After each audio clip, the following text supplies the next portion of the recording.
જયરાજસિંહ જાડેજાના ભાઈ હરદેવસિંહ જાડેજા શું જેલમાં જશે? આ ચર્ચાઓ અત્યારે ચાલી રહી છે. લોકો ટીકા ટિપ્પણીઓ કરી રહ્યા છે, પરંતુ જયરાજસિંહ જાડેજાના ભાઈ હરદેવસિંહ જાડેજા કેમ જેલમાં જશે અને કેમ આવી ચર્ચાઓ ચાલી રહી છે, જાણીએ આપણે આ વિડીયોમાં. નમસ્કાર, હું અમરીન અને તમે જોઈ રહ્યા છો નિર્ભય ન્યૂઝ. તો છેલ્લા 10-15 દિવસથી સામે આવ્યું છે કે જયરાજસિંહ જાડેજાના ભાઈ હરદેવસિંહ જાડેજાનું નામ જીએસટી કૌભાંડમાં બહાર આવ્યું છે. 10-15 દિવસથી ચર્ચાઓ ચાલી રહી છે. 10-15 દિવસથી તેમનું નામ ચાલી રહ્યું છે, પરંતુ પોલીસ દ્વારા કોઈ એક્શન લેવામાં ન આવતા, તેના ઉપર કોઈ કાયદેસરની કાર્યવાહી કરવામાં ન આવતા કોંગ્રેસના નેતાઓએ પ્રેસ કોન્ફરન્સ બોલાવી, જેમાં અનેક આકરા પ્રહારો કરવામાં આવ્યા અને કોંગ્રેસ નેતાઓ તેમના ઉપર આકરા પાણીએ છે. જ્યારે એક નાનો માણસ પોતાનો ધંધો કરે, જો જીએસટી કૌભાંડમાં તેનું નામ બહાર આવે ત્યારે આ નેતાઓ તેની બરાબરની લઈ નાખતા હોય છે. કાયદેસરની કાર્યવાહીના નામે હજારો કરોડો રૂપિયા પડાવી લેતા હોય છે.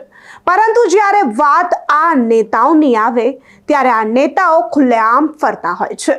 સાંભળીએ કોંગ્રેસ નેતા મનીષ દોશી આકરા પાણીએ થતા વધુમાં શું કહી રહ્યા છે. સમગ્ર ગુજરાતમાં ખોટી કંપનીઓ એટલે કે સેલ કંપનીઓ બનાવીને ઇનપુટ ક્રેડિટ અને અન્યના નામે મોટા પાયે જીએસટીની ચોરી કરનારા તત્વો મોટા ભાગે ભાજપાની સાથે સંકળાયેલા અથવા તો ભાજપાના નેતાઓના રાજકીય આશ્રયથી લૂંટનો કારોબાર ચાલે છે. એક તરફ નાનો માણસ સતત જીએસટીનો ભોગ બને, નાના વેપારીઓ સતત જીએસટીનો ભોગ બને, સાચી રીતે ધંધો કરનારા લોકો જીએસટીના નામે ટેક્સની નાની અમથી બાબતમાં પણ જો ભૂલચૂક આવે તો મોટા દંડનો ભોગ બને. અને બીજી બાજુ ભાજપાના પૂર્વ વિધાયકના ભાઈ મોટી પાયે એમની ઉપર director general of goods and service tax ના ડીજીજીઆઈ તરફથી દરોડા પડે, મોટી ચોરીના સામેના સમાચાર પ્રકાશિત થાય અને લાંબા સમયથી આ ચાલતી હોય એવી રીતે ભાજપાના વિધાયકના દીકરા અને એનો ભત્રીજો પણ મોટી કંપનીઓના નામે આ રીતે જીએસટીના ખેલમાં સંડોવાયેલો હોય.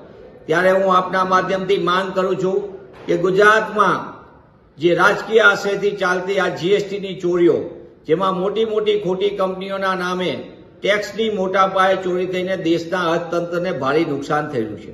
નાના વેપારીઓનો મોત થાય છે, સામાન્ય માણસ લૂંટાય છે અને મોટા લોકો જેમને રાજકીય આશ્રય છે એ પછી ધારાસભ્યના પૂર્વ ધારાસભ્યના ભાઈ હોય કે ધારાસભ્યનો પુત્ર હોય ભાજપાના કે એમના ભત્રીજા હોય, આ સમગ્ર બાબતની તપાસ થવી જોઈએ. ગુજરાતમાં જે રીતે ખેલ ચાલે છે અને જે રીતે એક પછી એક કારનામાને કાંડ સામે આવે છે, તેની સામે રાજ્યના મુખ્યમંત્રીશ્રી અને નાના મંત્રીશ્રીએ તાત્કાલિક જવાબ આપવો પડે કે આ લૂંટના કારોબારને ખાસ કરીને જીએસટીની ચોરીમાં કોના કોના ખેલ છે અને કોણ કોણ ભાગીદાર છે એની પણ તપાસ થવી જોઈએ.